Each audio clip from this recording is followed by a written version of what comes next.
Good evening, good morning, good afternoon. How's it going? All that stuff. I'm going to have to start off by apologising that we haven't got the usual flow of content out. Maze has obviously been very busy, and Liam, as I said before, just doesn't like me, so refuses to do anything if I'm there without Maze. I mean, I don't know why, but that's obviously the decision he's taken in his head. It's sad, really. It's sad. But that's where we are. But it's all right. Today, I've pulled a rabbit out of a hat and got Mr. Tom Scotting. Tom, how are you? I'm very well, mate. Good to be back. Good. Is it hot enough for you? Is it getting you ready for Qatar with your dad? Just about, mate. Yeah, melting away, melting It's away. roasting. It's absolutely roasting. Before we get started, guys, don't forget to follow us on Twitter, share around, all that stuff, blah, blah, blah, blah, blah. So because we didn't get anything out last week, Tom and I are just going to try and get through all the talking points with all the teams. And where better to start than Man United? Um, you know, a lot of people been criticising them, and rightly so. The summer wasn't great. They've been chasing Frankie De Jong when he's got no interest in going all summer. Tom losing to Brighton at home, opening game, and then getting absolutely battered by easily the smallest club in the league, 4-0. Is it time for Gareth Southgate? Do you know what I mean? If results carry on this way, I don't know how long Ten Hag's contract is for, but if results carry on the way that they are at the minute, then he's not going to last very long. At the end of the day, football is a results-driven business, and a club the size of Man United. I mean, no disrespect to Brighton and Brentford, who fully deserve both wins. It's just not good enough. And the thing is, I mean, I'm not a United fan. I've got no affiliation to Man United whatsoever, so I'm loving this at the minute. But it's the way that they're losing the games, which I would be most worried about. I watched the game actually at the weekend, and there's a lot been said in the media about how bad Man United were, and I think that's a bit harsh on Brentford because I thought they were actually very, very good. United were poor, but Brentford were good. But I think it's just this new style of play he's trying to embed. I mean, just before I came on, I caught the first 25 minutes of Monday Night Football, and Jamie Carragher did a really good segment on this bit. And he just pulled apart sort of what they're trying to do, play out from the back with a goalkeeper that can't, to play forward at the back with Harry Maguire, who, we've talked about that before. A lot's been said about him. And with a new centre-back playing in a 4 that's 5'9", that's just not going to work. And then, I mean, it's just weird because, then you still got a midfield free.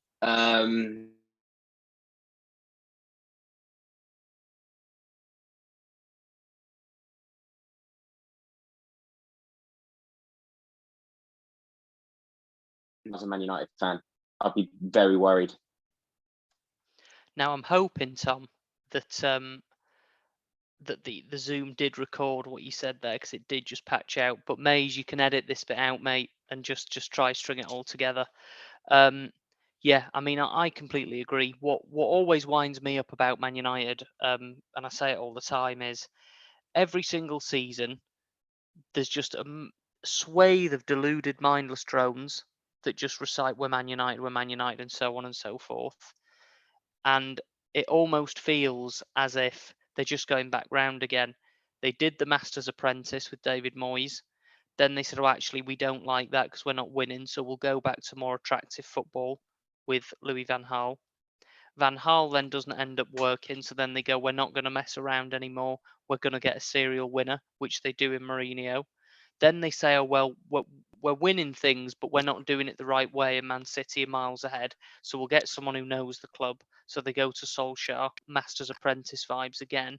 And now, with a little intermediate period of Ralph Ragnick to steady things, they've now gone back round to someone who plays great football. And for me, it just isn't going to work. I mean, I'm absolutely loving it, but I'm fed up of it. The Crimea River that the media seem to be doing. to be honest with you. I don't know what you think about that. I mean, obviously you being Charlton, and this isn't just about Leeds or clubs of that ilk, but every single week that's what it's about. And I was pretty wound up when after one defeat to Brighton, who fully deserved it, the puppet master himself, Gary Neville, goes, "The time has come. It's time for them to sell the club." As if that is going to make... I could own Man United. It isn't going to make a difference to how the players perform on the pitch. I don't know if you've got anything else to say on that, but that's where I am. No, and I completely agree. And I mean, to be honest, I mean, the thing that really bores me the most with Man United is obviously, you know, one of, if not the biggest club in the world, strictly from a commercial, you know, point of view. I think everyone needs to sort of realise that they're no longer the United of the late 90s, early noughties, and being sort of one of, if not the biggest, best club in the world on the pitch as well. They just aren't that anymore. They just really are nowhere near it. I mean, let's be honest, they're so far off the top two, as are, you know, everyone else in the league, just because of the golfing class there. United are a big club commercially. The name will always be affiliated with a massive club because of what come before. But I think now everybody around that club needs to realise that they're not the club that they used to be. I mean, no disrespect, but no Man United club of 10 years ago would be linked with Marko Arnautovic and the types of players that they're linked with now. They're just not. I mean, if this was Man United 10 years ago, Frankie de Jong would already be there. And players like that would already be there. They'd be signing better players. And they wouldn't be, you know, just trying desperately to sign a striker when they're probably not even going to get one. And if they do, you probably never heard of him. So I think everyone needs just to wake up on that point, to be honest. I think everyone already knows my viewpoint, but before we move on, Ronaldo, do you keep him or do you let him go? Massive fan of Cristiano Ronaldo. I mean, obviously, we won't need to get into what he's done. Everyone knows that, but I'd let him go personally. I think his attitude around the squad can be quite toxic. You've only got to look at his reaction at the weekend. And again, it's another talking point, you know, that really they don't need at this point in time. I mean, he doesn't want to be there. He's made that very, very clear. And I get it. I mean, you want to be playing Champions League football. I get that. He's still got plenty to offer. You don't want to be pushing and trying to fight for sixth. So I'd let him go. But at this point in time, I don't know who would take him. I did see something today that Atletico Madrid have been interested, and surprisingly, he's keen on the idea, which I didn't think he would be. It amazes me. I think, to be honest, he might have got a little bit of a reality check, because I think he would have assumed that there would have been at least 3 or 4 top clubs queuing up for him. Yeah. But I think it's either an issue around, unfortunately for him, his age, an issue around what his wage demands are, or perhaps the fact that they think bringing him in could unsettle what we already have. I guess we'll never know unless things are made clear in the future. Right. Anyway, West Ham. Everyone's favourite, the media's sweethearts, lost 2-0 to City. Yes, they should be losing that. But then, despite a whole bands of a good performance, lose 1-0 to Forest. One of my friends was fiercely culled from the last man standing for choosing West Ham to beat Forest. What are your thoughts on them so far? Where was Declan Rice? Answer me that. Do you know what? I mean, I think the City game, I think everyone can just, you can look over that. City will beat everyone in the league this season. To lose 2-0 at home to Man City on the opening day, if I was a West Ham fan, I wouldn't be worried by that. Again, I watched the game at the weekend. Do you know what? I thought it was a decent game of football. I mean, Forest were good. I don't want to use the word average, but they were good. I thought the goal that was given away was very, very scrappy. And on any other day, I think West Ham win the game, to be honest. I think they've got enough quality to be able to beat the likes of Forest. No disrespect to Forest, but they just didn't really show up on the day. I mean, obviously the penalty miss and save and things like that. Yeah, a lot can be said about that. You score that, who knows how the game would have ended. I would have probably backed them to go on and won the game, to be honest. It's just sod's law that, one of my favourite players, Declan Rice, missed it. Do you know what? Even though missing the penalty, I did think he had a relatively good game. By his standards, he is consistent week in, week out. But Forest looked good. I was really confused actually by their activity in the transfer market, and still am, to be honest. I've been reading today they're linked with Neil Maupay at Brighton after bringing in Emmanuel Dennis from Watford. That would be their 15th signing of the window, which is, that's a lot. I remember Fulham doing that a few years back and it not working out. And you know what? It may well do. It may well do. I still think with the signings, they will be there and thereabouts at the end of the season, sort of 17th, 18th, around there. Yeah. But good win, get points on the board early. Every promoted club now's won, which is surprising. And yeah, I think they fully deserve the win at the weekend. Yeah, agreed. I mean, we'll come on to Forest in a bit more detail in a little bit.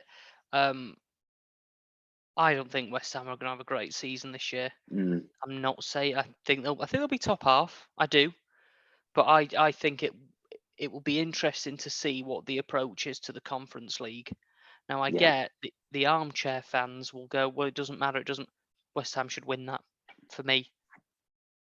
And don't get me wrong, I was bigging it up when Mourinho won it, but if Roma didn't win that, it was an absolute disgrace. Like the standard of teams in the Conference League is poor. Yeah. West Ham should be looking to win that. And I'm just not too sure. Look, losing to City, I completely get that. And oh man, they were unlucky against Forest. They had a goal disallowed early on, didn't they? And they were playing some good stuff. I thought Ben Rama looked really good for all the talk of him, of him apparently leaving. But I just think it's going to be a 8th, 9th, 10th for West Ham this year. So yeah, right. Moving on to the boys from South London, Crystal Palace. Now, they are playing currently while me and Tom are recording this. So all we've really got to go at is the defeat to Arsenal and perhaps their prospects looking forward. So what are you thinking? Yeah, I mean, I like Palace. I like what Patrick Vieira is trying to do there, to be honest. Young talent coming through, that young core throughout the team. I like Mark Gay at the back. I think he's a great prospect for the future. The attacking options that they have, I mean, that front three behind the striker, of Eze, Elise, and Zaha. I like that. That's a front three that can win games. They're sort of bit hit and miss with sort of who contributes the majority of the goals. To be honest, I always think this with Palace. I mean, you can rely on Wilfried Zaha, but it becomes a bit predictable at times. I don't know. That's my biggest worry for Palace, to be honest, is where the goals would come from. I think it would be a standard season for Palace, to be honest. They're a team that, bar an absolute catastrophe, they won't be in any danger of going down. They'll never make a push for, threatening top 6, top 7, 8. So I think, mid-table, a top half finish would be a good season for them, I think. But, a 2-0 loss to Arsenal on the opening day, again, I wouldn't read too much into that. It's, tough start, Arsenal, Liverpool. They'll probably go on and lose tonight because Liverpool, will beat everybody. So I think their season starts when they start playing the teams around them, to be honest, or the teams you'd expect to finish around them anyway. Yeah, no, agreed. I mean, I think one thing I would say is I'm surprised you didn't mention it is they're missing your boy. Against Arsenal, you could tell without Gallagher there was that sort of aggression on the centre backs that was missing. What I would say is I thought they made some decent signings this summer. I thought Decore was a brilliant signing because I know we were looking at him as well. Yeah. But yeah, I mean, it's a tough opening 2 games, but just looking forward for Palace, I'm just thinking that, mate. I suppose it is too soon to read it. But what I was gonna say is Villa next. Chance they don't win that. Then they've got City. Then Brentford are flying. Newcastle could be flying. Then they've got Man United. Then they've got Brighton, and then they've got Chelsea. So, and I'm not saying that they're going to lose all of those, but they are not ones. Everyone knows what I mean when I say Saturday, 3:44. You glance down at your phone, see what the scores are. No one is going to go, oh my God, Palace are losing 2-1 to Newcastle. Nobody's going to do that. And if so, it actually might not be until the 9th of October when they've got Leeds, and they'll definitely win that. So we'll have to see. Right, moving on to media sweetheart number 3, Frank Lampard and Everton. I don't know if you saw the other episode. I'll hand over to you now, Tom, but I think they'll go down. Your thoughts? I did. Well, I listened to that, and I was actually I was surprised that I think there's a couple of you actually that suggested that Everton go down. Well, it's difficult to say after 2 games, isn't it? And to see sort of the back end of last season with Frank in charge, it doesn't seem to be working. I think that the biggest thing at the moment for Everton is they've got a good squad of players, right? But again, I don't know where the goals are going to come from. At the minute, I don't know what's going on with Calvert-Lewin at the minute. I assume he's injured again. But you take Calvert-Lewin out of the team, to sell Richarlison as well, and to not replace them is massive. So at the minute, they're playing Anthony Gordon up front, who is a young kid, young lad. I think it's difficult to put all of your hopes on him. He's got very little experience in the Premier League. He played a bit towards the back end of last season. The fans love him there, but I think it's a bit harsh to rely on him for your goals for a club of that size. And then behind that, you've got Solomon Rondon, and no, he's not going to score you enough goals to stay in the league. Let's just be brutally honest. So I think there's work to be done there. I don't think they'll go down. I think over the course of the season, whether that's with Frank in charge or not, they are a good enough side to stay up. But at this rate, it's going to be another season of them looking over their shoulder. If they get rid of Frank, say, around Christmas time, it's another season of looking to rebuild. It's going to be another summer similar to the one that's just passed. And then you find yourself back in a very similar position. I feel quite sorry for Everton fans, actually, because they are a big club. I like Everton a lot, but yeah, they're just not good enough at the moment. But I do think they've got enough quality to survive, for sure. Don't get me wrong. I like Everton. I went to uni in Liverpool, detest Liverpool. Everton, always felt sorry for them, as you just said, massive club. But the narrative around Everton last year just needs to completely stop. 2 people kept them up. The first one was Richarlison, and the second one was Rafa Benitez. Those 2 kept Everton up. And for me, I look at the signings that they've made. Tarkowski, obviously a decent one. I know it was last season, but you've seen Patterson start to play a bit more. But I mean, Anthony Gordon has played 51 games for Everton, and he scored 4 goals. And all of them were last season. And last year he played 40 games, not 6. He played 40. And I almost fell off my chair when I saw that Chelsea put a massive bid in for him. But I mean, losing to Chelsea, I completely get that. In many ways, you could say they were unlucky. It was a penalty, but I didn't see Chelsea getting through another way. Losing to Villa again, not easy, but Aston Villa, after losing to Bournemouth on the opening day, some would say were perhaps there for the taking. So I'm just not as convinced with Everton, but we'll see. We'll see. Moving on to Southampton. So absolutely mullered by Tottenham on the opening day, and then at the weekend came back from 2-0 down against Leeds to snatch a point. So what are you thinking for them to open in 2 games, lose to Spurs? You'd expect. Some would say did very well to get back in against Leeds.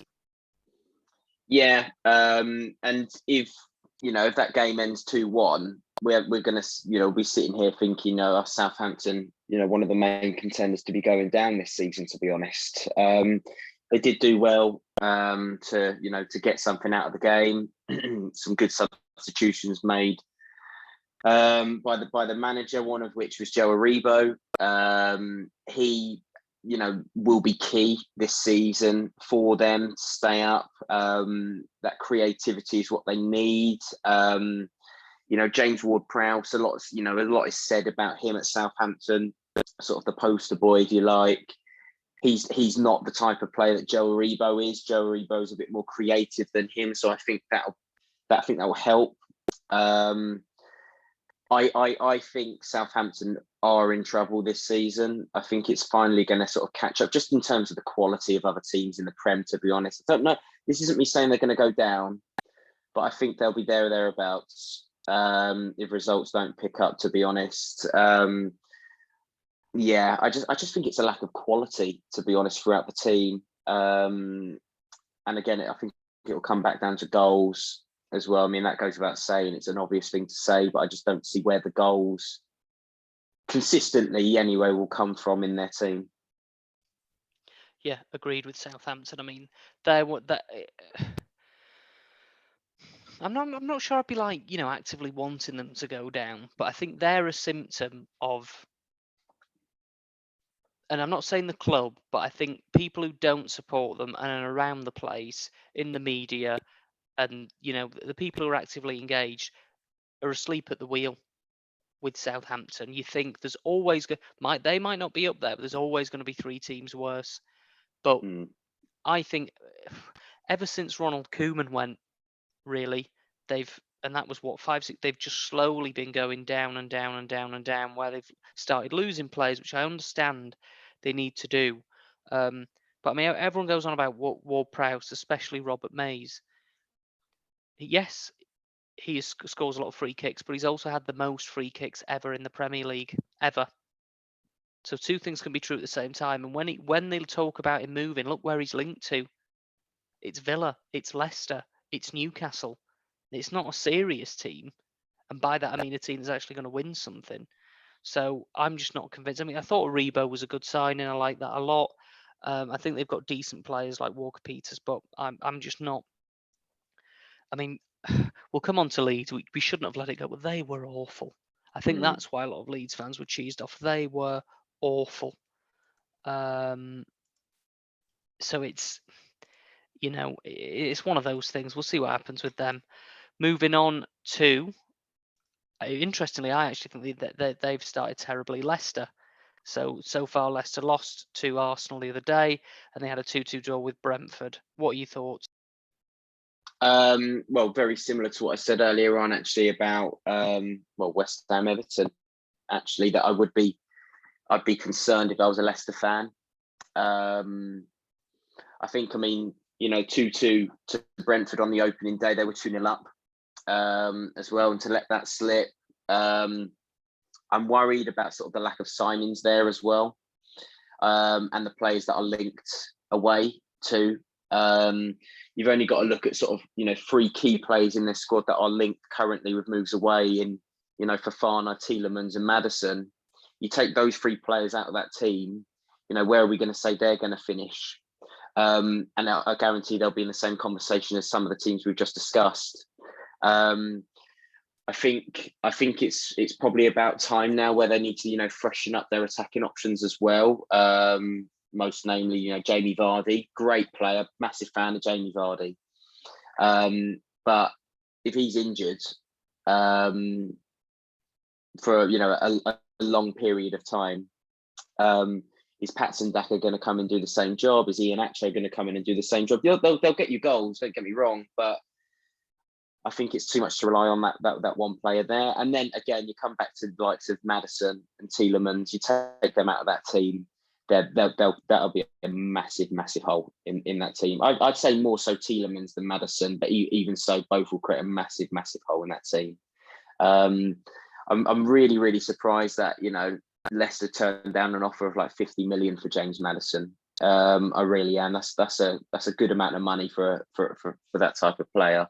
And Tielemans, well, he's good enough to play for maybe bar Man City, probably anyone in the league, I'd say. I think I rate him that highly.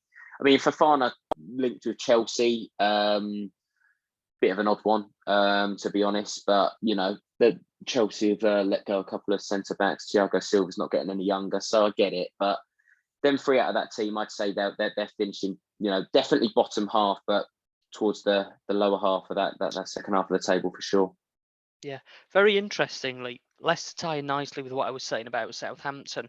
So let's say Southampton are 5 years gone, Leicester are, for me, are now 2 or 3 years gone. Pandemic season, I know I shouldn't refer to it as that, but everyone will know which season I mean. 2020, 1920. was it? Yeah, all right, yeah. 1920, should have finished fourth, literally, should have finished fourth. I think they lost something like 8 of the last 12 games and ended up slipping out. The next season should have finished fourth again, didn't. And then since then, Europa League, oh, okay, not great. Go into the Conference League, should do that. I don't care what people say about, all right, Roma's a tough one. That was the only hard fixture. They had a real chance to win that, didn't. Leicester are one of those where they're just getting chipped away at. I think it was, first Mahrez obviously goes, then Maguire goes. I'm not saying he's been class since then, but next it'll be Tielemans, then it'll be Madders. Vardy will have to retire, and then you're hoping that Iheanacho and Harvey Barnes and players like that then step up. But then they'll go, and then it's about making sure the next people come in. So I get it. Like Arsenal, decent bit of form, obviously beating them. Jesus on fire, but got to be doing more against Brentford for me. Yeah. Right then. So good news. Palace 1-0 up. Lovely. Take that, Robert brilliant. Mays. Yeah, Wilfred Zaha. There he is. There you go. There you go. Right, which means next in the table are Wolverhampton Wanderers. So far, 2 games. Lost to Leeds opening day and then drew 0-0 with Fulham. What have you thought of Wolves so far, Tom? To be completely honest, not a lot. Not a lot really at all. I think I definitely would have backed them to have beat, got something out of the game against Leeds opening day. So that was a tough loss for them there. And from what I read up about the Fulham game as well, saving a penalty and whatnot as well, it could have gone either way. I don't know. I mean, it's an odd one with Wolves and the sort of teams around that area at the minute. It's almost like sort of nobody wants to, really grasp that, second tier of teams, the second tier of teams that are going to be pushing for, European football. I know we just spoke about Leicester briefly. We mentioned West Ham earlier on as well. Everton too. Teams that on paper you'd think would be there or thereabouts. A lot of people would back them to be in that sort of second bracket. And Wolves are one of those teams now. Again, I without sounding like a broken record, it's just the quality, where the quality is going to come from. I mean, he had a good season a few years back. Raul Jimenez. Is he consistently enough to do that? Pedro Neto is a very, very good player at Wolves. I like him a lot. I think the recruitment will never be an issue there, to be honest. Signed some very, very good players. Some that you can argue are probably too good for Wolves. No disrespect to Wolves.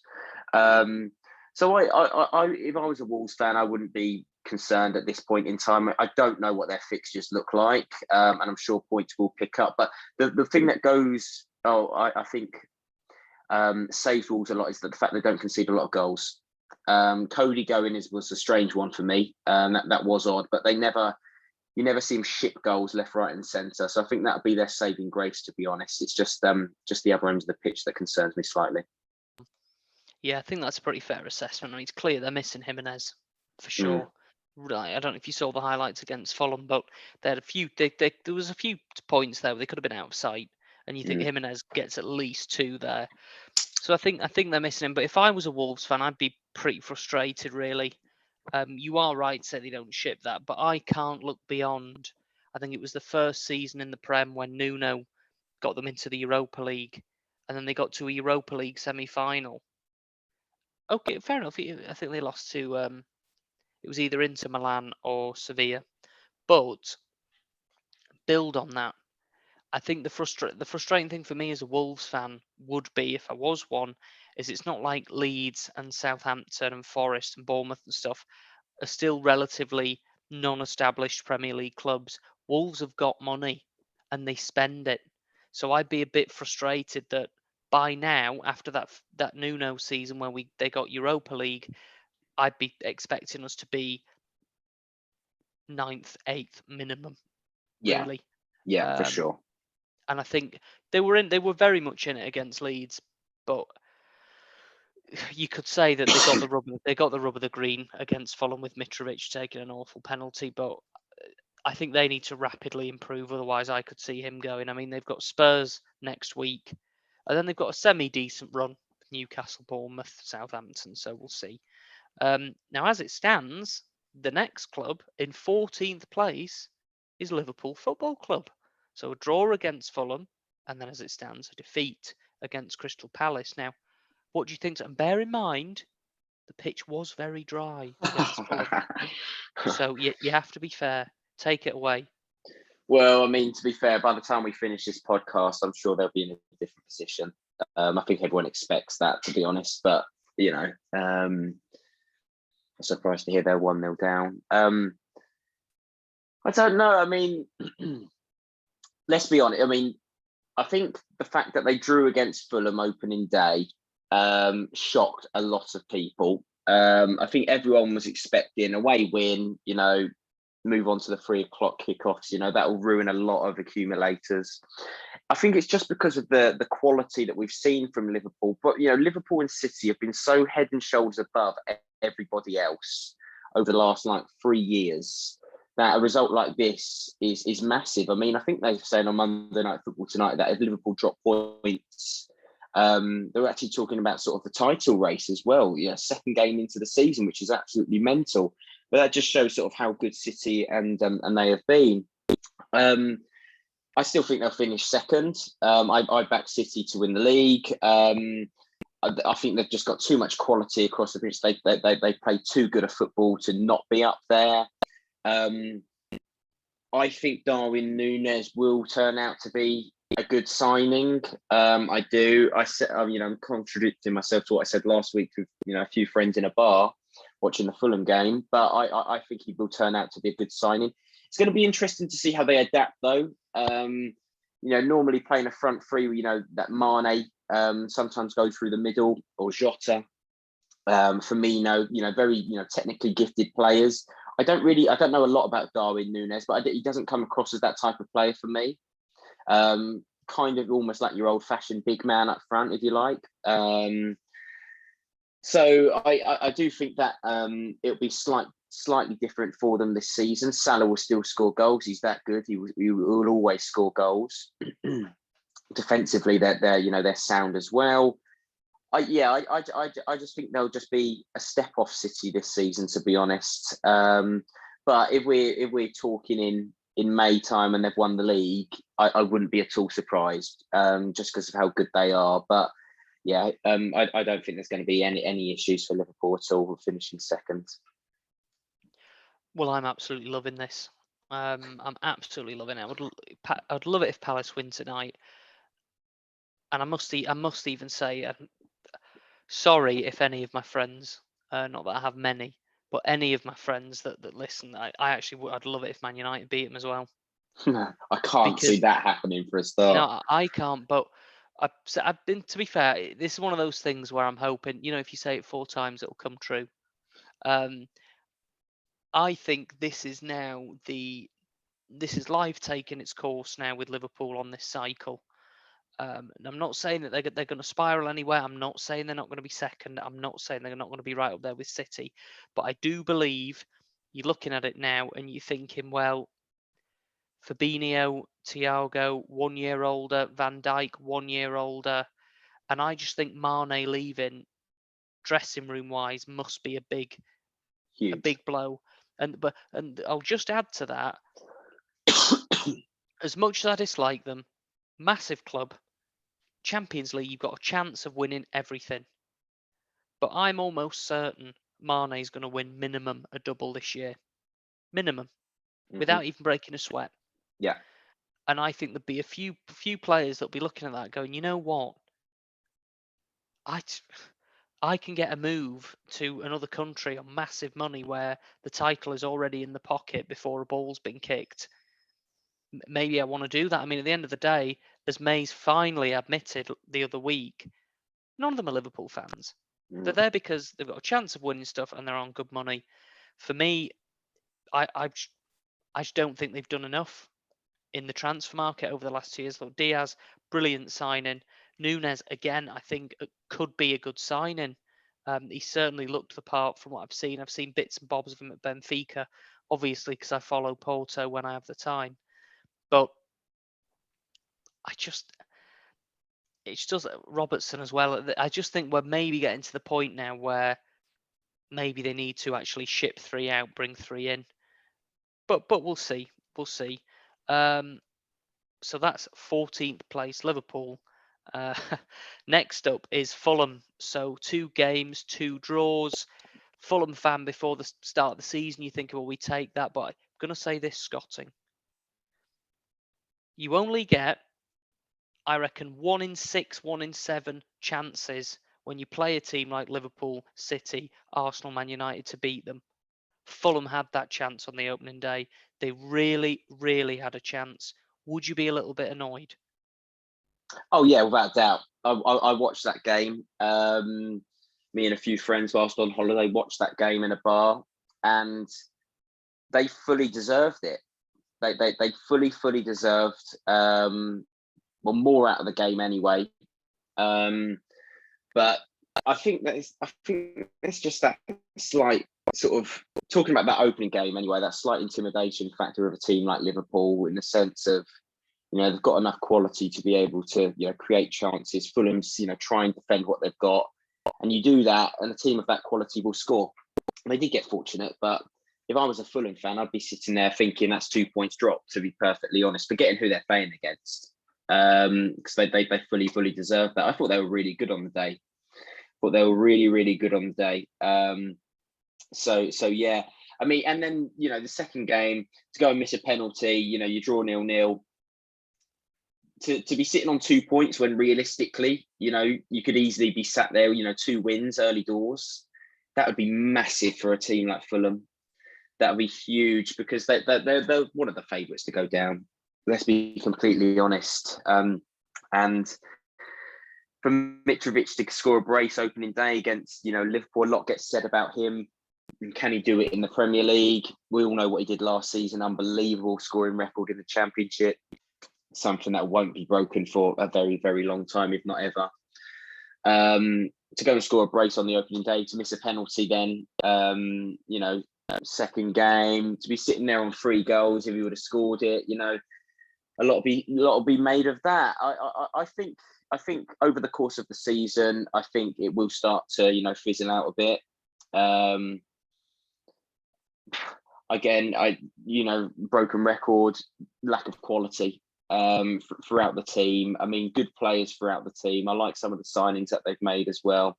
I can't remember his name, the Portuguese lad in midfield. He looked good against Liverpool opening day as well. That's the one. Yeah. I thought he looked good. So I think at the start of the season, any Fulham fan will be saying, get to as early as you can, get to 30 odd points, and then the rest will follow. Get that benchmark to stay up, and to only get 2 out of a realistic 6 that they should have had. I think they're happy with that, but I think they'll be disappointed, very disappointed. Totally agree. I mean, I think I've never really had much to say about Fulham. I thought they were, nice club, nice area. Really like Marco Silva. When when Bielsa was sacked, I remember making a ploy on a train. So he hadn't even been sacked. It was after we drew 0-0 with Brighton last year, and I was like, we're going to be in big trouble. If we entice him now, he'll leave because he's just a mercenary. But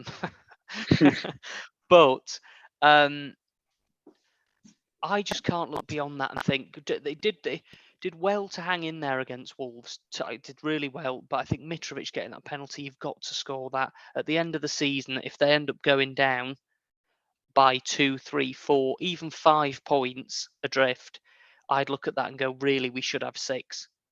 Now, Absolutely. but I think that's something that's important to hit home on, because there's a lot of people who would look at Fulham and go, wow, little old Fulham draw against Liverpool and they don't lose to Wolves, and Wolves are so good because they've got Neves. Well, unfortunately, that just doesn't cut the mustard for me.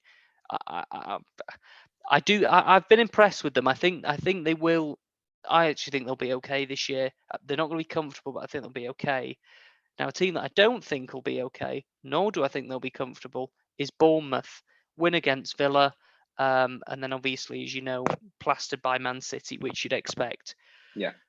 Now, one of my mates said to me when I went there down, they said, well, you know what? Bournemouth should finish last. So if Scott Parker takes them to 19th or 18th, he's done a good job. Agree? It's difficult to say that, really, isn't it? To say we didn't finish bottom, so he's done a good job. I don't buy that, to be honest. Just the competitive nature of me, I just don't buy that at all. I think that's sort of. I think a Bournemouth fan has to be realistic, okay? And I think that's sort of covering your own back a bit to say we didn't finish bottom. He's done all right. At the end of the day, if you get relegated, you get relegated. Okay, who cares if you finish bottom? Who cares if you get relegated on the final day of the season? You've gone down. So I don't buy into that 19th at all, to be honest. I don't buy into that. They'll be everyone's favourite to go down, just given the size of the club, tiny little, ground, and just generally sort of all of the commercial side of it as well points to them going down as well. So anything aside from being relegated is a massive achievement for Bournemouth, huge achievement for them. Again, at the end of the day, it's a results-driven business. You need to score goals to stay in the league. Is Dominic Solanke going to do that? It's a big, big jump from the Championship to the Premier League. That's why, obviously, I just mentioned Mitrovic. A lot's been said about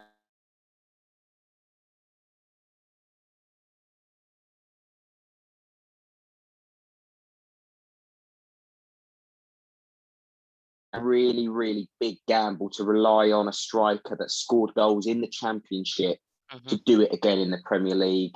There's only been maybe a couple of people you can look back over the last maybe 10 years that have done that, consistently anyway, and that have been the focal point. And kept the team up. You can look back at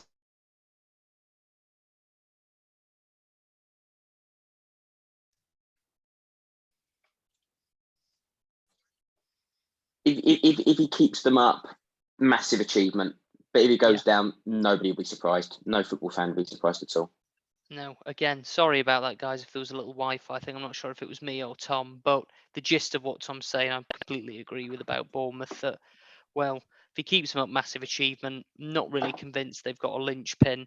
To be unfortunately, I'm sorry to say, I think Bournemouth will go down. Now we can move on to Forest. Now you mentioned earlier about the signings. Now I remember when we came up, and there were a couple of people saying we were doing a Fulham, and we signed quite a lot of international players who weren't Premier League proven. But I think we did it right that year, and Leeds did it wrong last year. There is a very, very fine line between showing loyalty to the lads that have got you up, but also acknowledging those players were hoovered up and playing in the Championship for a reason. They're not all uncovered gems that are Premier League players that are in the Championship. I think they made smart signings like Davis from Huddersfield and Toffolo as well. Both players that can obviously do a job and are financially sensible signings. I think they're just going for, let's just go all out with in answer to what you were saying earlier about the strikers. Let's just play 3. Let's just chuck them in there and see. Or it's a case of who's Premier League experienced, who's available. Let's just throw stuff and see what sticks. But I must say, West Ham, I thought, West Ham, I thought we were unlucky not to win that game, as I said earlier. But Forest, if you dig in there and you get away, you've just got to take the points and run, which teams like Forest do need to do. I was incredibly underwhelmed and very disappointed against Newcastle. Someone like Mays would be on here telling you a load of garbage, saying that the reason Newcastle stayed up last season was because of the fans. That's absolute hogwash. Newcastle there, yeah, I get it. Big club, big away day, but is there really a better time and a better place to sort of go outside of the top few teams where you think, oh, we're just going to lose today? I'd be wanting a Villa, a Leeds, a Newcastle, an Everton, a West Ham, a proper club, proper fans, and I'm going to go, right, I'm going to go show what I can do. But I was underwhelmed. What do you think? Yeah, I slightly, Newcastle opening day of the season, a lot said about the fan base. And do you know what? I do agree with Mays, the fact that, that they do play a massive, massive part. I don't think they necessarily kept them up, but I do think they play a massive part.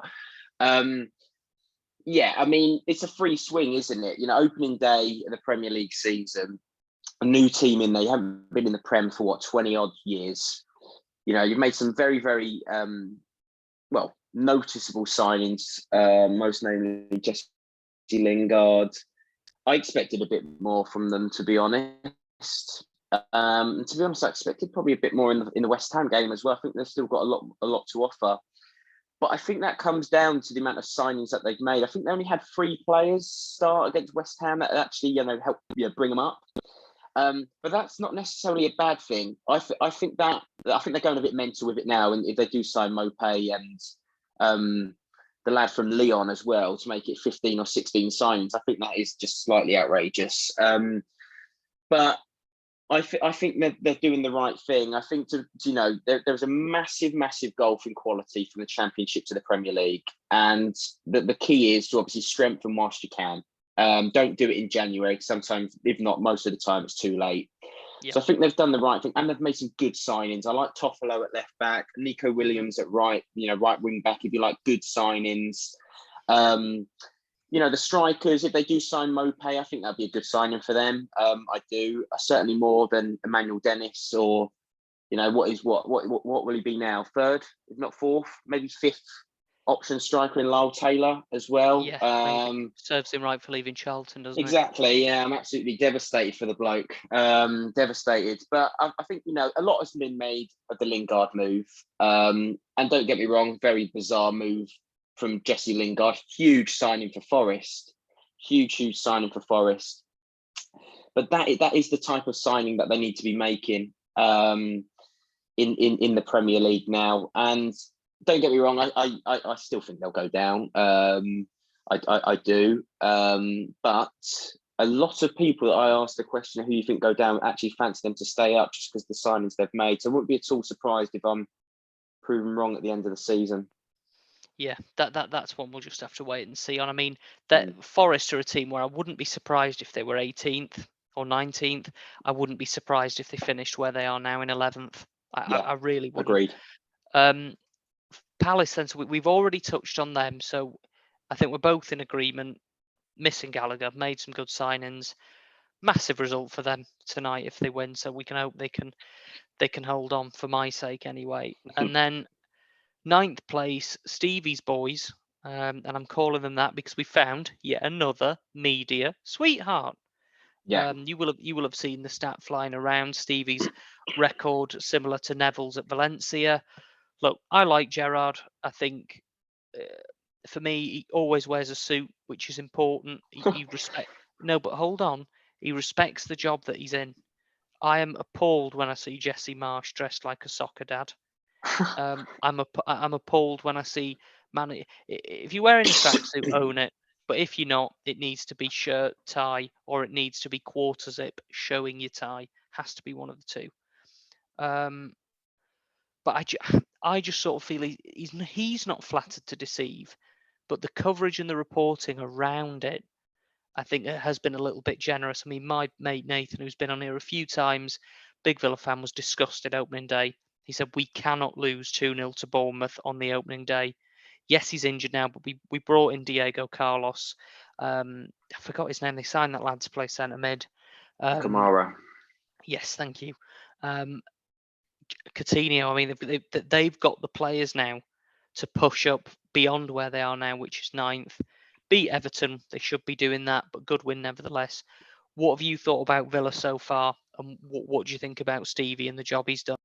Yeah, well, I was just about to say that I know a lot about Villa. I don't, but the reason I hear a lot about Villa is one of my close friends is a Villa fan. Who was in the pub when we watched Gillette Soccer Saturday in IB for the other week, who wasn't best pleased of going to 1-0 down 2 minutes in. I do think that his name and who he is sort of covering over his record slightly.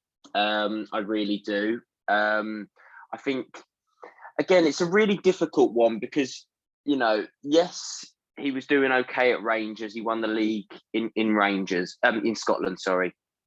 But I look past that and I don't see it as just sort of a league title. And at the end of the day, you beat Celtic, you win the league in Scotland.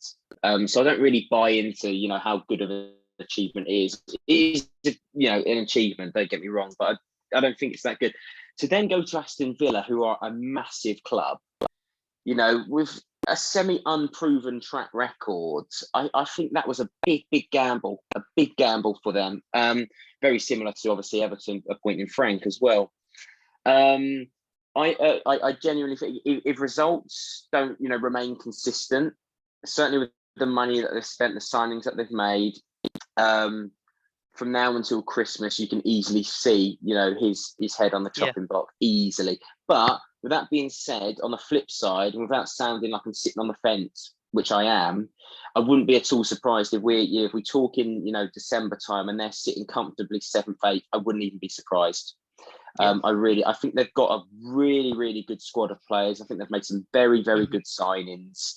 And I think Aston Villa are the type of team now, I mentioned earlier on about that group of teams, 6th, 7th, 8th, 9th, that need to just take the scruff of the net, and make it their own, that position in the league. And I think that they're good enough to do that. You've only got to look at the teams around them that aren't doing that, the teams you mentioned earlier on. And they are good enough to make that push, certainly for Europa League anyway, in my opinion, or the Conference League, if you like. Yeah. So I like Villa. Good result of the weekend. A bit scrappy, but a win's a win. Indeed. A win is a win. And over the course of the season, a lot will get said about Coutinho. Hallmark signing, key player for them. He will come good. He's just got good enough quality to not do so. So I think Villa will be fine. But sitting on the fence again, if results don't pick up and they don't start playing the football in which the players in that squad can do that, I think a lot of Villa fans will be asking questions of Stevie G. Yeah, I agree. Now, I'm not sure whether this person is also a media sweetheart, but he certainly gets bigged up a lot. But I did like it when he was giving it out to his own fan base last season. Graham Potter. Yeah. Brighton, I mean, maybe I'm being a bit short-sighted, maybe I'm being unfair, but I just think Trossard is just so much better than Brighton. He's so much better than Brighton.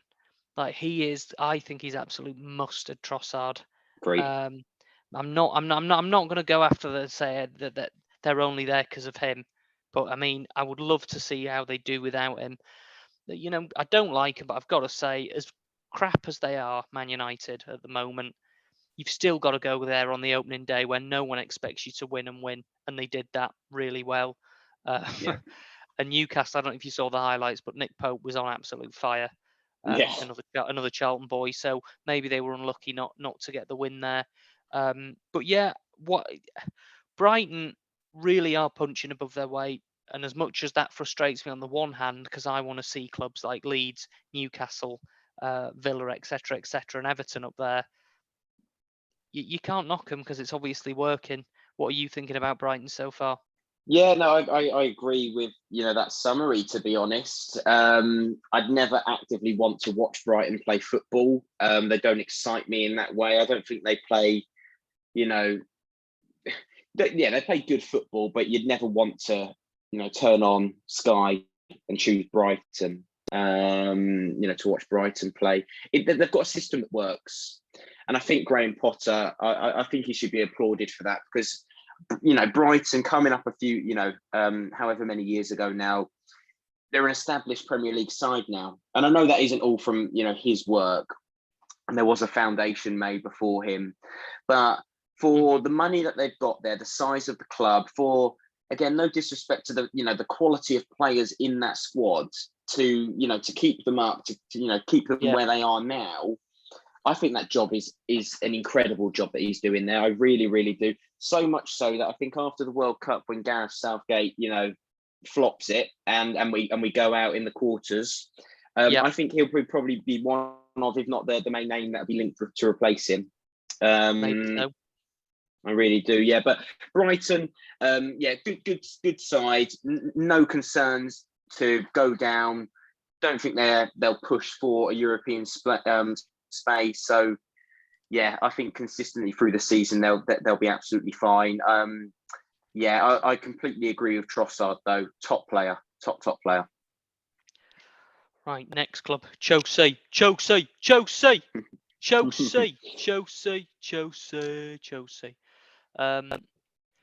know for me this year. I mean, if I'm being honest, I've never minded them. I've actually quite liked them at times. Early on, I thought they were something different to Man United and Arsenal. They had all those Portuguese players, and they've had players I've loved since then, like Hazard and Matic. I loved it when he was there. Diego Costa.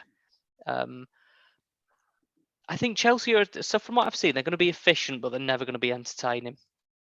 Like, they're going to be efficient, but they're not going to be entertaining. I thought Sterling was a great signing, but I'm sorry to say this, but I think it is on him whether or not they make top four. If he hits 15, let's say between 13 and 20 goals, they'll be fine. If he doesn't, I think they'll struggle and they'll end up finishing fifth. Good win against Everton. Not a great performance, but by hook or by crook, you get there, you see it out. They did that. Unlucky against Spurs. Last minute goals are either, you're either lucky or you're unlucky. I thought they were unlucky. But yeah, on to Leeds for them at the weekend. What have you thought of the Chos? The Chelsea. I mean, just grind out a win against Everton. It wasn't a particularly good game of football. That's what top sides do. They get results. I agree with what you're saying about Raheem Sterling. I think that is a great signing. I only think it'll be a great signing though if they sign a striker to go through the middle. I think it's very, very risky for Chelsea to rely on Raheem Sterling as sort of the out and out, not the striker, but almost the guy to get you the goals in that false nine position, because that isn't a position that he's too familiar with.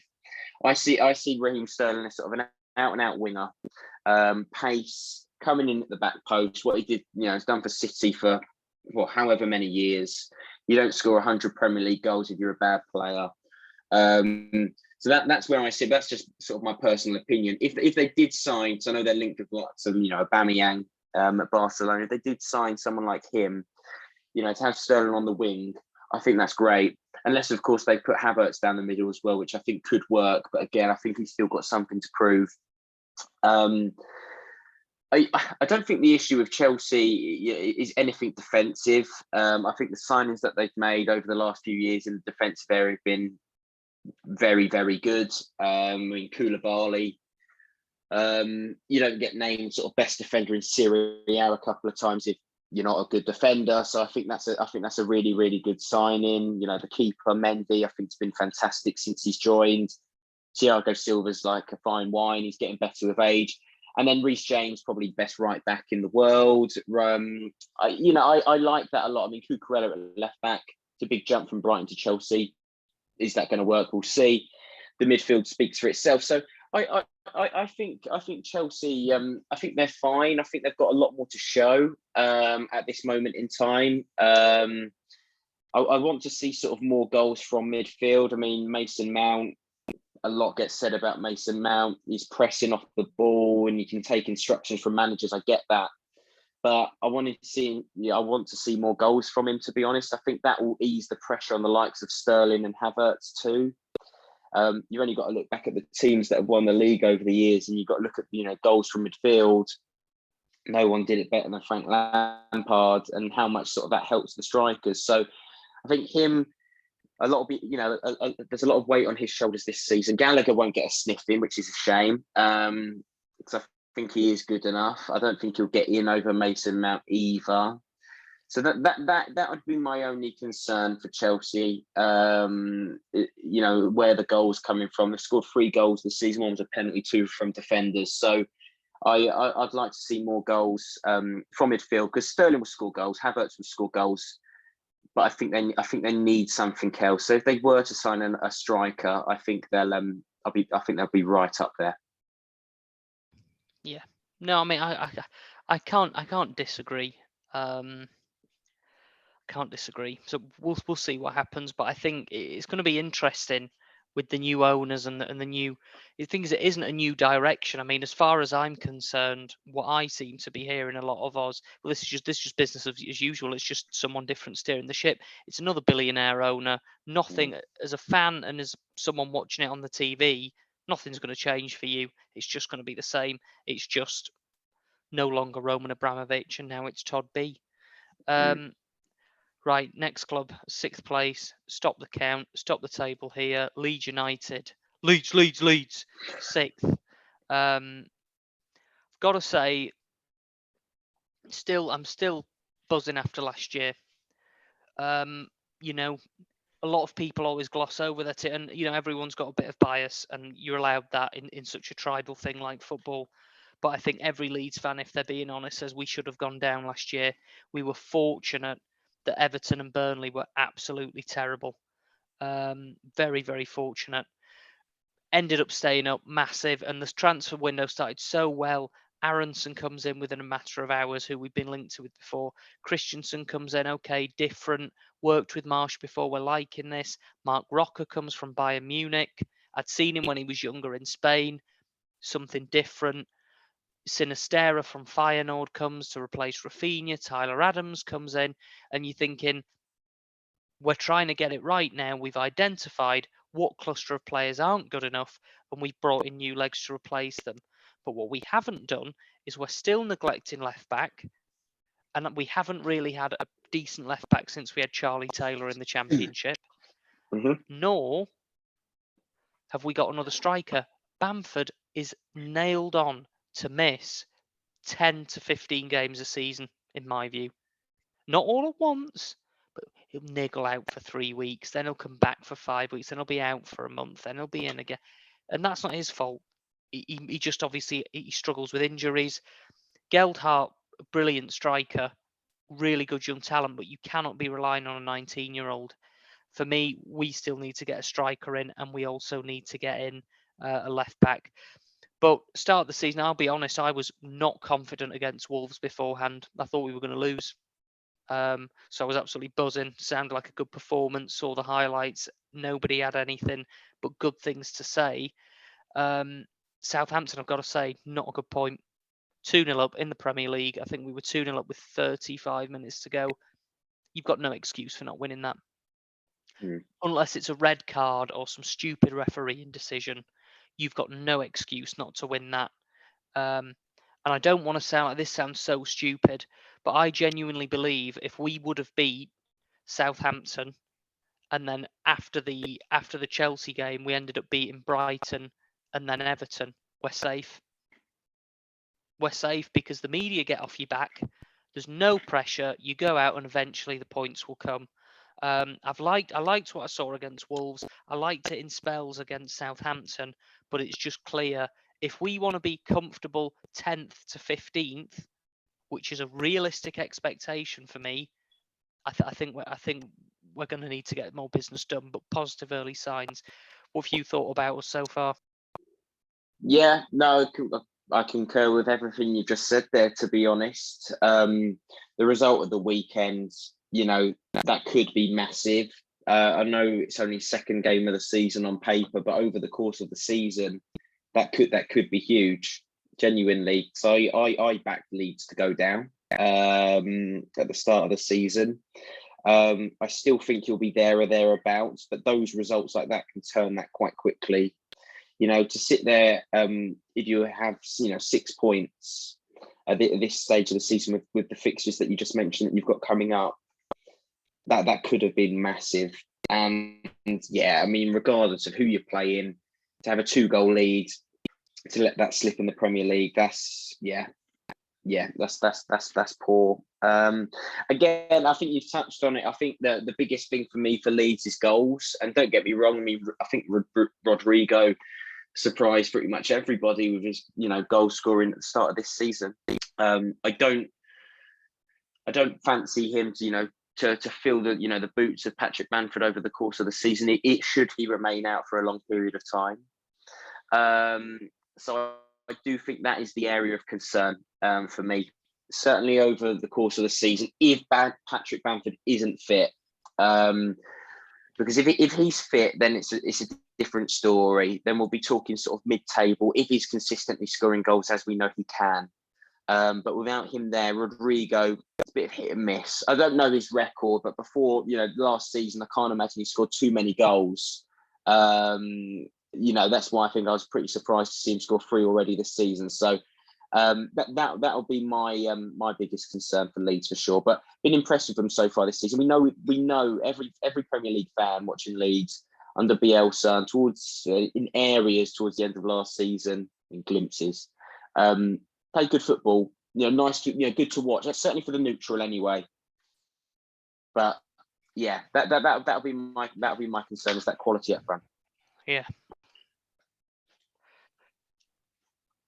Right then, we are now into the automatic. Well, we're not actually. We're just into the European places people care about.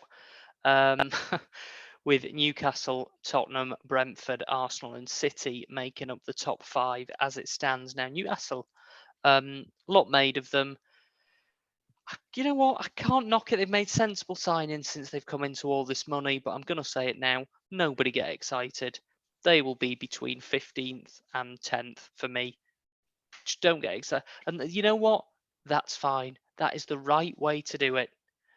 Robert Mays famously said he thought their first signing would be Angel Di Maria on £635,000 a week. Now, that is the sort of stupid thinking that lands football clubs in big trouble. So for me, I just reckon, Forest should have beaten Forest. Did, but should have beaten them. And then the game the other day, I mean, Nick, that's a point well battled for me. As we've said, Brighton are a good team, but you're looking at those next 2, Newcastle, Wolves, then with Liverpool, Palace and West Ham to finish. I wouldn't be surprised if they get back into that conversation of maybe they could be in trouble. But early doors, first 2 games, Tom, is the Toon the place to be for European football? No. But again, I mean, that sounds really negative. It's 2 games into the season, the table says otherwise. But I quite renowned for sort of trying to think long term. I always like to think I'm a bit of a realist when it comes to football, rather than sort of optimistic. But I think if Newcastle were to make a couple more signings, most notably someone like Conor Gallagher, who I know they are linked with, or rumours, gossip on the Daily Mail that they are. If they were to make that sort of sign, I do think that could, I say change their season, but certainly improve it from what could be mediocre to, a very, very big step forward in terms of the owners, the money there, and generally the long-term plan. That isn't me saying Conor Gallagher is the saviour, but I'm just saying that's that type of signing. I think for now, ride the wave with Newcastle. 4 points on the board after 2 games. Anyone would take that, regardless of what team you support. I mean, I fancy them to be in and around sort of the Conference League places this season. Again, only because of how teams that should be finishing in those spots have started and are performing as well. And I've mentioned them before, so I don't need to go into it again. And they fall into the category of, grasp it, take it, along with what I mentioned earlier with Villa. It's there for the taking. If you make another sign or 2, to take you, forward, why not? Why not? But if not, then I can see it being, a relatively straightforward season for Newcastle. I think they're past the point now of sort of looking over their shoulder. I think it helps that there's a lot of very, very poor teams in the Premier League, in my opinion, this season. And they're not one of them. They're just sort of in that middle ground, if you like, of not worrying about going down. They're not going to push for the top 6, top 7 at this point in time. Middle of the road. So if they can keep it relatively consistent throughout the season and don't spiral out of control as we know that they can do, then I think Newcastle got a good season ahead, to be honest. Now, Liam hates me enough, so on the one hand, you could say I've got nothing to lose, but on the other hand, I think I'm just not going to infuriate him more. So I'm just going to stay quiet on this one. You just let me know what you think about Tottenham. I think it's really bizarre, actually, the fact that the signings that they've made, and Conte hasn't started any of them really at all. Most notably, sort of Perisic. I'd like to have seen him start, and just with the brief cameo at the weekend, he showed what he can do, certainly from a dead ball situation. Anyway, I think I've made it well known to all of my friends, any football fan I speak to, I really don't like Tottenham. I really, really dislike Tottenham a lot, just simply because of their fans more than the players, the football they play. Southampton at home, not going to look into that too much. They should be winning that. I think they were fortunate to get a draw at the weekend. I do. I think, with a better referee, I think that isn't a 2-2 game. To be honest, I think the decisions at the end did cost Chelsea, to be honest. But hey ho, they got a point out of it. They're still in the game. That's a Conte side. That's what you get when you've got a top tier manager. Your team goes to the end, you grind it out, and when you've got a quality striker like Harry Kane, all you need is half a chance, and there you go. I think with the signings that they've made, I think that Spurs fans need to be slightly bit more realistic, in a sense that they're not going to be pushing for the title at all. I think they'll finish in the top 4, but I don't think they'll be anywhere near the top 2. That's just my own opinion. I don't know. I mean, with a goalie that's sort of, I don't rate Lloris, but with a goalie and a defence that they've got at the moment, that doesn't scream, Premier League title or challenging the likes of Liverpool and City for me. So I think Spurs, good start to the season. They'll remain consistent. They play good football. I like watching Spurs. As much as I don't like the club, I like watching them play. I think 3rd or 4th for them, to be honest, through the season. Can't agree or disagree, otherwise Liam will start crying. With great reluctance, I think Brentford are safe. Mm-hmm. Yeah, I like it. It just sounds so stupid saying that after two games, but draw against Leicester. I don't know if it's Leicester bad, then good, great point away from home. The Man United, again, I do get it. They are rubbish, and maybe Brentford should be beating them, but to dispatch them 4-0, that is theirs. Let's say they finish 17th, right? Let's just say that, and they're safe. This season will be regarded as a great season in the club's near future, next 15 years, let's say, purely because of that result. Because that is a massive result. Played really well. Must be absolutely overflown with confidence there. So through gritted teeth, I've actually been quite impressed with Brentford. I'm assuming you're on the same wavelength.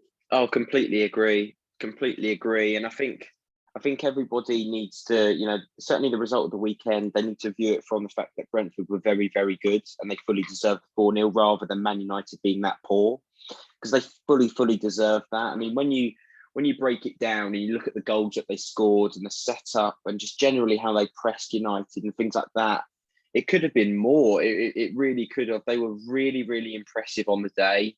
I really like Mbeumo up front. I think Tony's starting to, I think he's one of the strikers that I mentioned earlier on from the Championship, the jump up. I mean, yes, he can score more goals, but he can consistently do it at this level. I don't think he looks out of place at this level. I like the fact that players have stepped up so far this season. Josh Da Silva in midfield, Jensen in midfield, Ericsson leaving. Yeah, that's a big loss, certainly for a team of Brentford's size. No disrespect to Brentford, but yeah, they've stepped up and they fully deserved it. And to come back from 2-0 down at Leicester as well. No, Leicester aren't great anymore, but still, that's a tough place to go. And to get a point there opening day, beat United 4-0, that's massive. That is massive. So I think that they're getting a lot more attention now because the football that they're playing, attractive football, high press. Yeah, I like it a lot. So if I was a Brentford fan, I'd be very excited. And the result of the weekend, I mean, for a team like Brentford, they're not going to be in the Premier League for 10 years plus. I mean, let's be completely honest. Again, if they are, then I'll eat my words. But they'll be in the league for another few seasons, maybe. Who knows? But the result yesterday we talked about for years. There'll be DVDs made and all of that stuff that teams of that size, again, no disrespect, will do. So I think absolutely ride the wave with them. I think they'll be fine this season. I mean, on paper, yes, you could easily say that they are. They're looking comfortable, but who knows what can happen? A few injuries, whatever, you just don't know. But I'd like to think they'll be safe. But yeah, playing attractive football, liked it a lot. The weekend was a great result for Brentford. It certainly was. Right, Arsenal. What to say? Wasn't impressed against Palace. Was impressed against Leicester. Okay. This is what I'll say about the opening game of the season. Palace missed Gallagher. Arsenal dominated first 20 minutes. Chelsea, Liverpool, City, maybe Tottenham are 2-0 up in that time. Arsenal weren't. I can see him kissing his teeth, rolling his eyes. That second goal, I thought at the time, papered over cracks.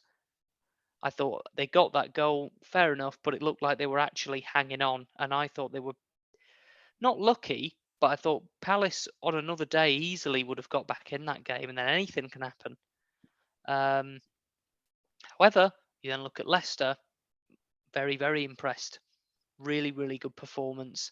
That's the sort of game everyone knew they needed to win. They should win that, but that's exactly the sort of game that in the last few years they'd lose.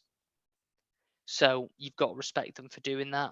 For them, they've got a big task, as to Chelsea and Tottenham, to try and get that sort of third, fourth place, because it is going to be quite the battle.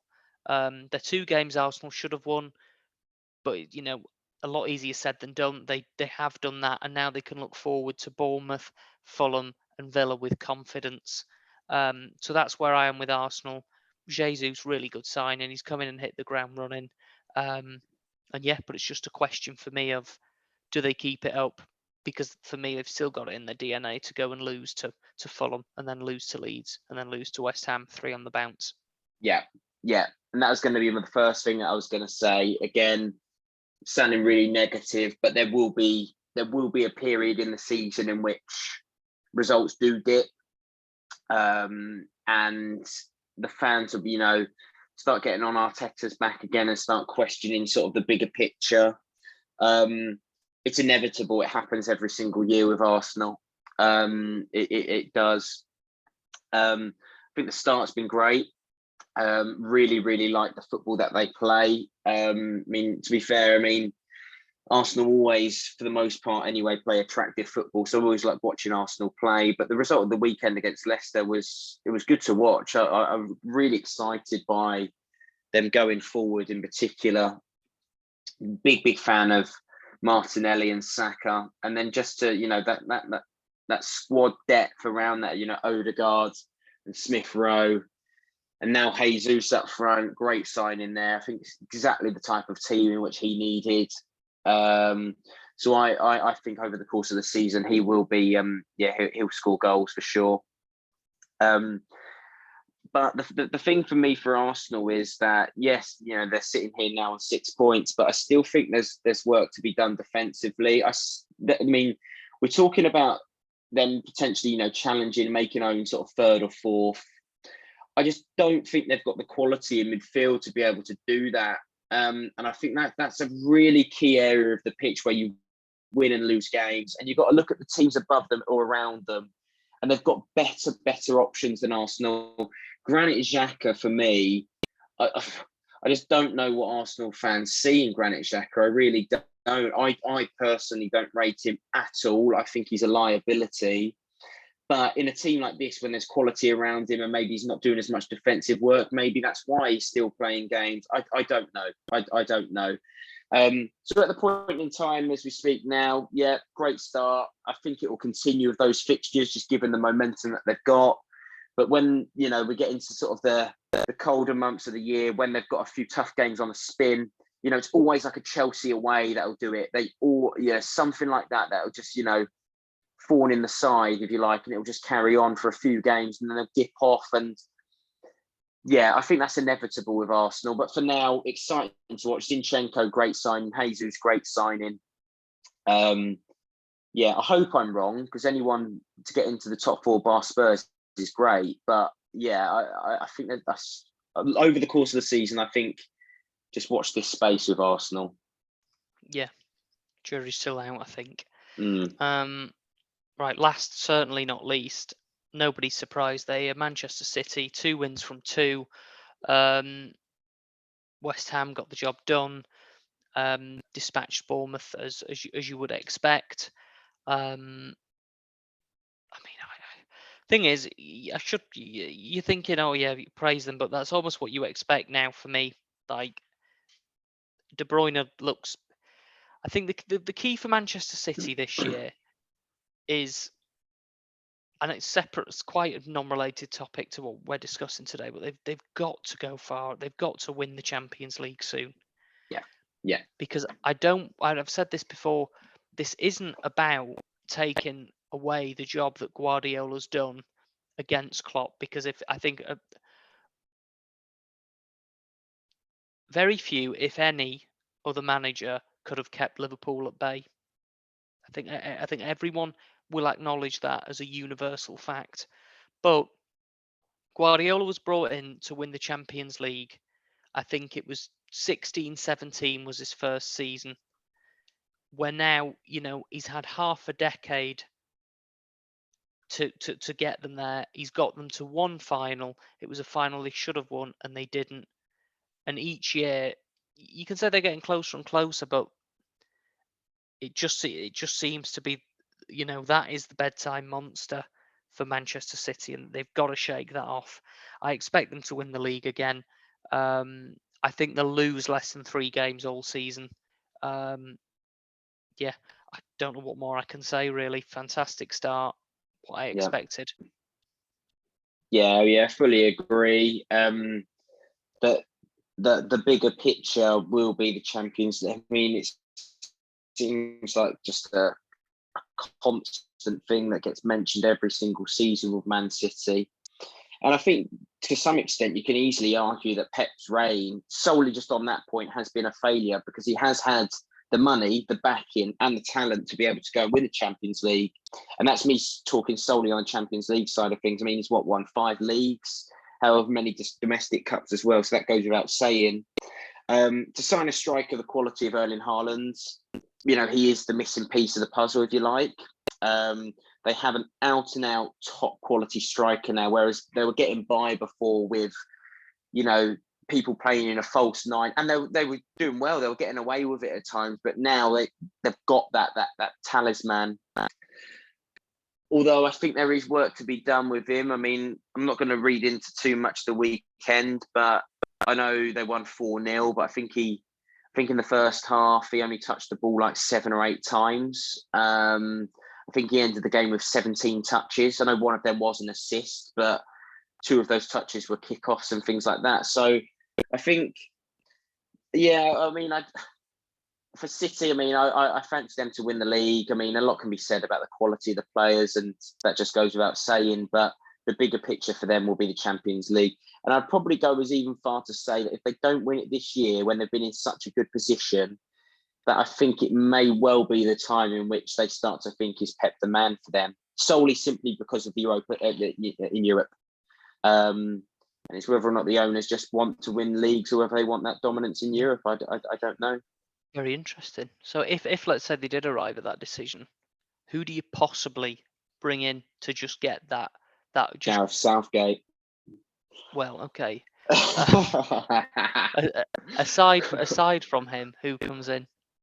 I don't know. It's a really difficult one, isn't it? Because I mean, if you look at any half decent team across Europe, if a manager loses their job, Yeah, who do you bring in? You're going to have to either pay a substantial amount of money to try and entice somebody away from a club, or you make a gamble in choosing a half decent manager that's at a relatively good club, yeah, if you like.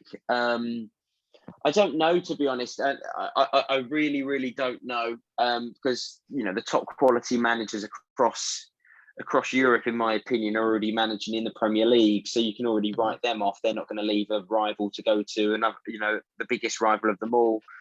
yeah. So I don't know. It would be a very, very difficult thing, and that's why I'm going to contradict myself. That's probably why they may stick with him, even if they don't win the Champions League. They'll probably do the double again. Again, that's great. Who's not happy with a double? But the managers, the owners, they brought him in to win the Champions League, and that's that. And I think that's the biggest bugbear for City fans, is the fact that obviously the red half of Manchester still have that over them. But we'll wait and see. We'll wait and see. I think that's the thing. I think it's not just them. I mean, Spurs didn't win it. Obviously, been to a final recently. Liverpool won it recently. 3 finals, including the one that they won. Chelsea beat them and won it. So it isn't. I think that's the thing. If it was, it was just Real Madrid, Juventus, Paris Saint-Germain, Barcelona, Bayern Munich going around in America, I don't think it would be as much of an issue. But I think it's when you see Chelsea, Liverpool winning it, Spurs getting to a final as well, and thinking, oh well, actually, maybe we should be doing a bit more. But we'll have to see. Really, really good to have you on, Tom. Big shout out to you, man. Pleasure. You came on at very late notice, and if you hadn't, people would have just had to listen to me. And what a sin that would have been for them to commit. So yeah, you've saved everyone's bacon there. Thank you very much as well, guys, for tuning on. Do feel free to share, follow us on Twitter, etc., etc. Look forward to speaking with you soon. Take it easy.